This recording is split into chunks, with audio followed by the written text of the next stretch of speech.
Hey guys, it's Jake here with eTrailer. Today we have a 2017 GMC Sierra 1500 and we're going to be taking a look at and I'm going to show you how to install the Roadmaster diode wiring kit. Adding diode wiring to your Sierra is going to allow you to safely flat tow it when you're headed down the road. The purpose of adding diode wiring is very similar to trailer wiring. If you're pulling a trailer behind your truck, you've got to have safe lights that are working on the back side of your trailer. That same goes for if you're pulling your Sierra behind your motorhome. You can see that our lights are matching the sequence of what our motorhome is doing.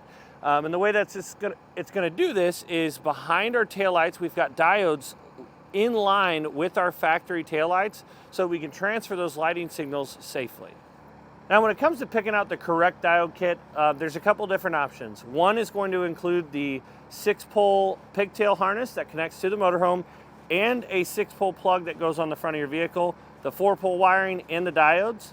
The kit that we use today is just the 4-pole and the diodes because the owner of our vehicle bought the Roadmaster Nighthawk tow bar, which comes with the wiring pre-run inside of the tow bar, and it comes with a 6-pole plug. So they didn't need to pick up those extra 2 things. So just pick up whichever one suits your needs the best. And as far as the installation goes, this is not too bad of an installation, especially with a truck sits higher off the ground.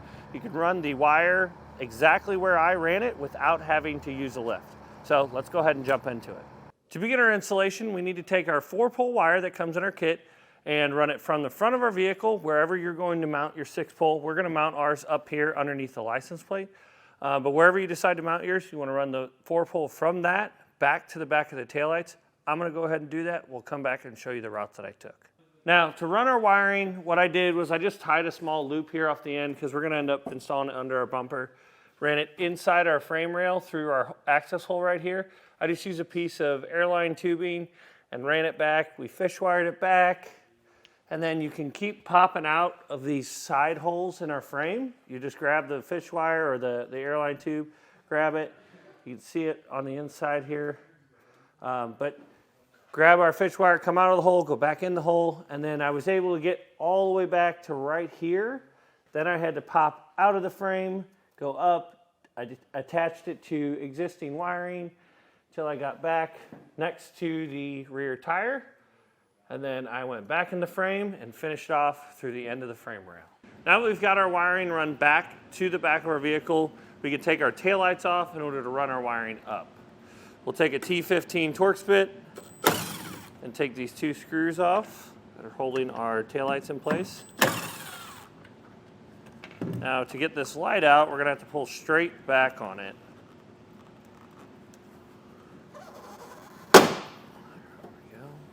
Once we get our taillight out, we'll just take each of these lights, twist them 1/4 of a turn, and pop them out.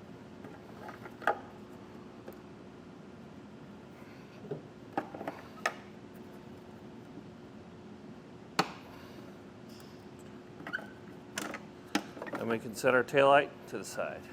Now we pulled our 4-pole up into our taillight housing. We checked our wiring for the correct functions. Our running light signal is going to be the brown wire, and our stop and turn signal is going to be our green wire. The black wire is our ground wire for this circuit. We can get our diodes connected up now. What you'll want to do with this 4-pole wire is strip back each of the wires from each other. Just separate them. The green wire is going to have to go back down because it needs to go over to the passenger side. And the brown wire, we're going to have to splice in another brown wire and run it over to the passenger side too.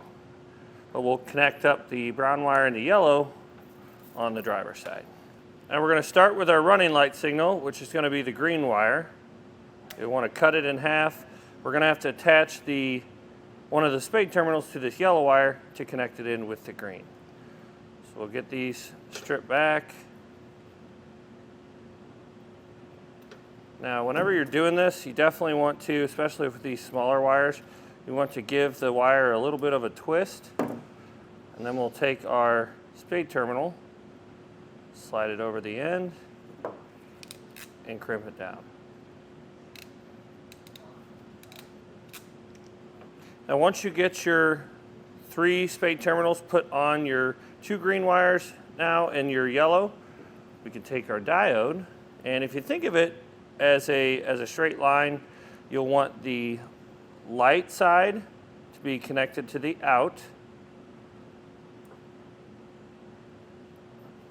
And when you're pushing these spade terminals on, you want to make sure that it's biting pretty hard onto these little teeth here.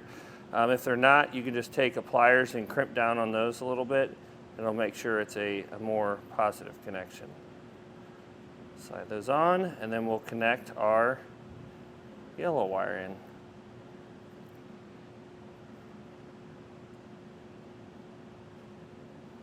This is what it's going to look like when you're all finished. Your two ends, you'll want to be the original green wire coming in and the yellow wire coming in, and then your out is going to be back to the light. We're going to repeat that same process for the brown wire.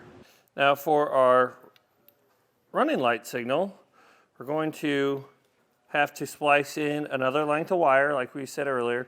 Use the yellow spade terminal because it's a little bit larger so that you can tie these two wires together. I just had a black wire laying around that's long enough to get over the passenger side, so that's what we used. But you'll want to make this connection. And then we can run our, what would be for us, our black wire, so our running light signal jumper wire, and our green wire over to the passenger side. Now we can take our white wire, put our ring terminal that comes in our kit on it, and then we can ground it to the body. Now we're going to leave our diodes just like this. We're not going to button anything up until we can test out the system to make sure it's working properly. Now we're going to move over to the passenger side and get that side done too.